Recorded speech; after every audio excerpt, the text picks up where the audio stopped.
Energy has a lot of advantages. The first one is that it's renewable. We won't run out of sun energy. It's abundant. We receive about 120,000 terawatts of solar radiation. Our use of solar energy will not affect the future's use to use solar energy. It's environmentally friendly. The act of actually harnessing the energy doesn't cause any pollution. It's available. You can receive sun energy pretty much anywhere that you are in the world. It's silent. Since there are no moving parts in the harnessing of solar energy, there's no sound, and it's low maintenance. The disadvantages of solar energy: it's expensive. As a people, we're too transient, so we don't really pay them off. It's sometimes unreliable. The sun's only available at certain times of day, as well as depending on where you live. If you live in Alaska, the sun's only out for very short periods of time, especially in the winter. Storage is kind of a problem. You'd need batteries and other technology to store the energy, and that technology is very expensive. Solar energy does, however, have some pollution. There's pollution in the creating of solar panels, as well as when you're finished with a solar panel, you have to get rid of them somehow, so that also causes pollution. The materials to create solar panels are rare and expensive, and their solar panels are very large, and they take up a large amount of space. The cost to install solar panels depends on how big of a solar panel you want. If you wanted a solar panel that harnesses about 5 kilowatts an hour, it is about $12,500. For something that harnesses 10 kilowatts an hour, it'll be about $25,000. On average, it costs about $3.55 per watt to use. When they're building solar panels, it starts with a crystalline silicone, and it's sliced into tiny discs that are then polished to preserve any damage caused by the slicing. Each disc is covered in metal conductors, a thin layer of glass is added, and it binds them, and then a substrate is attached to the top using a thermoconductive cement, and that keeps the panels from overheating. When the solar panel cells are struck with the protons of sunlight, the solar cells generate an electrical charge due to photovoltaic energy.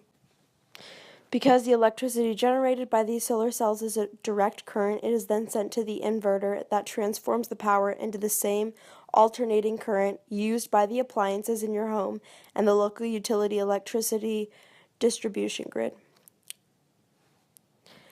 The top 3 users of solar energy are Germany, Italy, and China.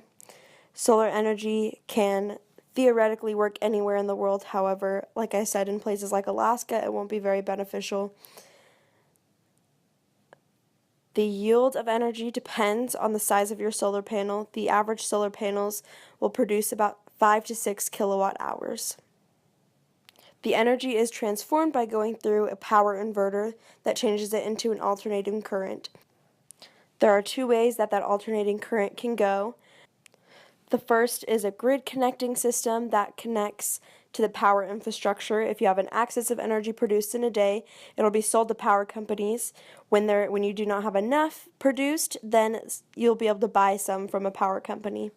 The other way is when a solar panel is connected to a specific appliance, which means the energy goes straight into the appliance and there's nothing extra or left over.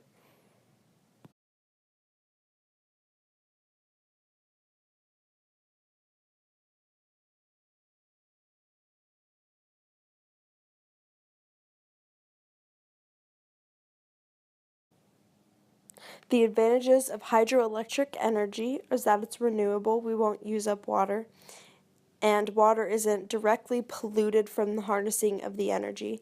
It's pretty reliable, and it's flexible. We can adjust the water flow to create the perfect power yield.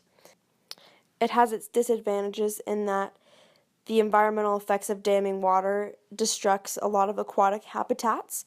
Power plants are kind of expensive to build, and then during times of drought, hydropower will be greatly reduced. We don't have a lot of reservoirs that are available to use hydroelectricity, and then there's a lot of pollution associated with building power plants. The cost to build a power plant depends on how much power you want to produce. A 50 kilowatt hour system costs about $3,200,000. On average, hydroelectric plant costs about 85 cents per kilowatt hour. The way hydroelectricity works is the water from the reservoir moves through the intake and down the penstook into the turbine. The moving water will turn the wheels of the turbine. At the center of the turbine is a generator that generates the electricity. It is then moved to the powerhouse where it can be moved out through power lines. And the water used is returned to the lake in the outflow river. The largest users of this kind of energy are China, Canada, Brazil, and the United States.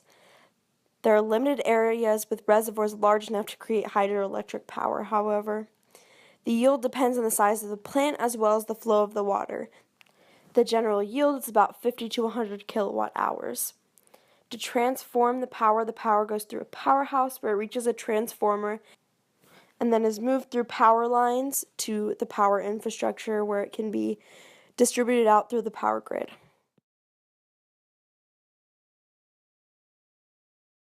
Some of the advantages of wind energy is that it's a clean fuel source because it doesn't rely on combustion of fossil fuels, so it's not producing those atmospheric emissions that increase health problems like asthma or acid rain.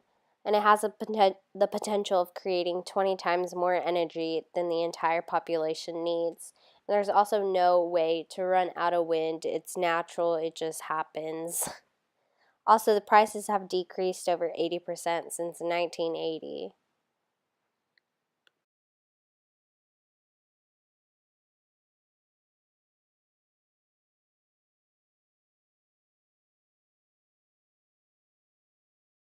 Disadvantages include the need for a form of energy storage. Also, it causes noise pollution, which often affects the people living near wind turbines, as well as causing aesthetic pollution. And it also has a very heavy upfront investment to manufacture and install these wind turbines.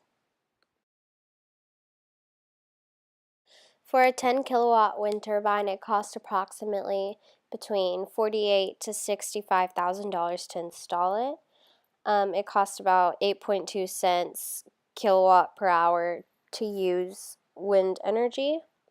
And the way you use it is the energy in the wind turns 2 or 3 propeller-like blades around a rotator, and the rotator is connected to the main shaft, which spins a generator to create the electricity. And that electricity can be used to power homes and buildings. The top 3 users of wind energy are China, Germany, and USA. Some of the states in the United States that have wind turbines are California, Oklahoma, Kansas, and Texas. The average yield is dependent upon the wind farm that is in place and its efficiency. The rotating generator converts wind energy to electricity, and then from there, the transformer will increase the voltage in order to transform to the substation. And then the substation will increase voltage for transmission over long distances. And then the transmission then goes to the grid, and from there it gets distributed to homes and buildings.